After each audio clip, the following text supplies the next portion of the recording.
So Venom: The Last Stand wasn't as bad as people were making out walking into the cinema, because people were making out, oh, it's a terrible film, sort of like Joker 2 levels of shit. And Joker 2 was bad to an extent because the ending was so bad, but this one wasn't like that. It was just, I think people expected it to be like the first one, the expectations were quite high, and people just expected it to be better than the first one. Obviously that's what you should be aiming for, but it was still a good film, in my opinion. I still think it did a good job. However, as a third film, one that's going to end the franchise, could it have been better? Yes, it could have. And I think there was definitely room for improvement. But if you look at most movies that end franchises, they're disappointing, from Spider-Man 3 to, let's Surf's Up 2, to also Jaws 4, let's be honest.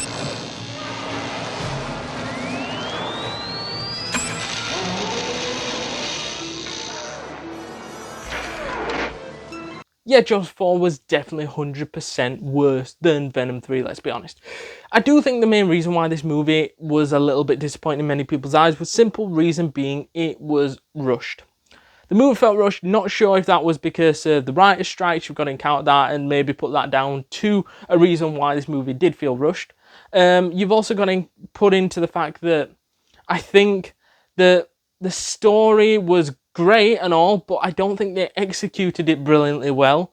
And I think a lot of it just didn't click as well as we'd have hoped. I don't think it's the worst film though. I think it's a good film. And I do think that in part, and I think the ending really solidifies it as slightly better than the second one. Not massive, in my opinion, because to me, I think there was parts of the second one I'm not really a big fan of neither. The first one is what I use to compare all of the franchise on, because I think that one is the best one. But yeah, I think that from what this one lacked as well was the comedy. I think it had elements of comedy with some of the new characters and whatever, but it didn't really feel like Venom 1, where it was hilariously funny whilst also being following like a supervillain who's sort of like the anti-hero sort of vibe. Whereas this one had that anti-hero sort of vibe, but it missed the comedy that you really loved in the Venom film. It had a little bit of it, but like a handful compared to like a Deadpool and Wolverine, which had it scattered in there. I also think that the villain weren't really explored enough. The character of Null being a hunter sort of these symbiotes, and the symbiotes locking him up in a prison so that he could not escape, so that the symbiotes felt safer and everything like that. And there's only one way that he can escape, which is with the Codex. And unfortunately for Eddie, he ended up dying and was revived by his symbiote in Venom. And since that happened, it created a Codex, which if one of the two people, they had to die to be able to destroy the Codex. If not, then it was with them all along. And since that's the way that Null can escape this prison, obviously he was going to send his troops and his army after this Codex, and then Null would be able to escape. And I think that was not a bad idea, but the execution of it weren't fantastic, because Null felt like a powerful villain without actually seeing anything of why he's a powerful villain, if that makes a lot of sense, because Null could have been better in this film. He could have been 10 times better, but they just imprisoned him. Obviously, letting him escape would have been a bad idea, because then it might have caused a whole wave of issues. But I think the sacrificing at the end, with Venom sacrificing his life to be able to destroy it, that was a great idea. But the stuff in between of just these creatures chasing him down, the FBI and the army, whatever, chasing him down, felt like you'd got too much going on almost with the Spider-Man 3 sort of vibe that we go back to. But yeah, I think it just lacked something to glue it all together, and I think it was a few mismatched ideas that they had, and they just tried fitting it together, and I don't think that quite had the same effect as if they'd just gone with the flow like they did in the first film, or planned something which weren't as confusing.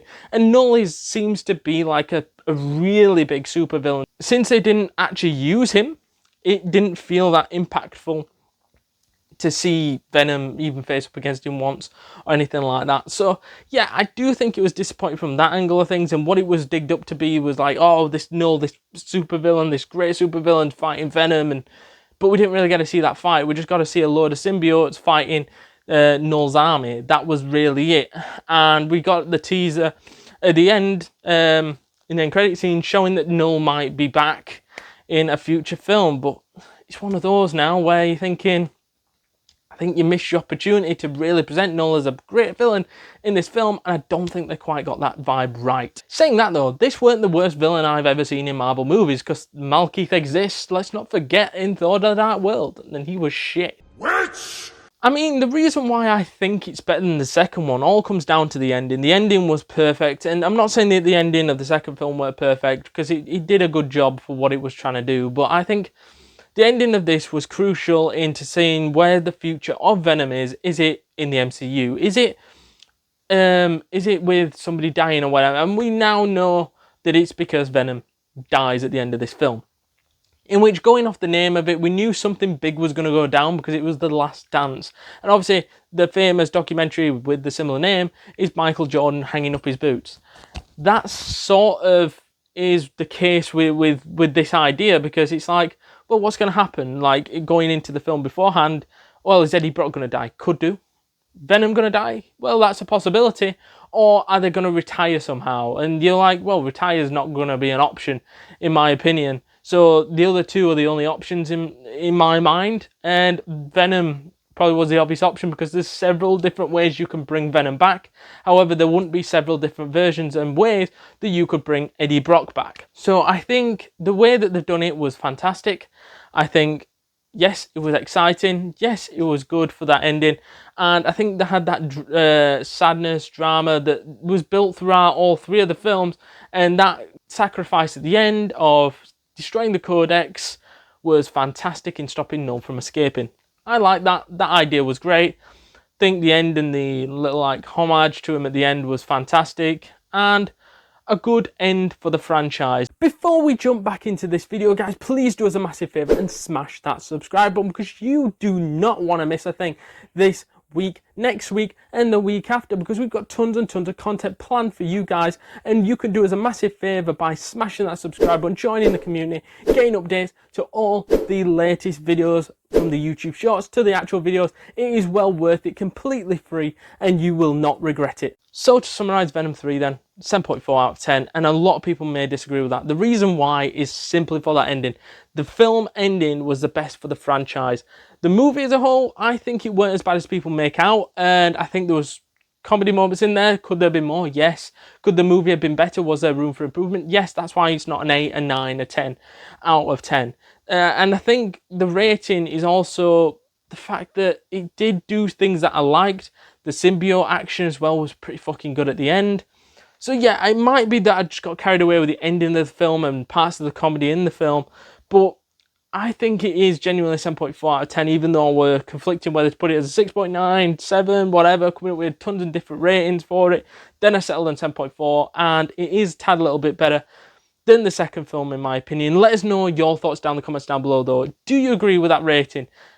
Let us know all that jazz down in the comments down below. Hit the like button, hit that subscribe button, and check out our Joker Volley Deuce movie review if you ain't seen it.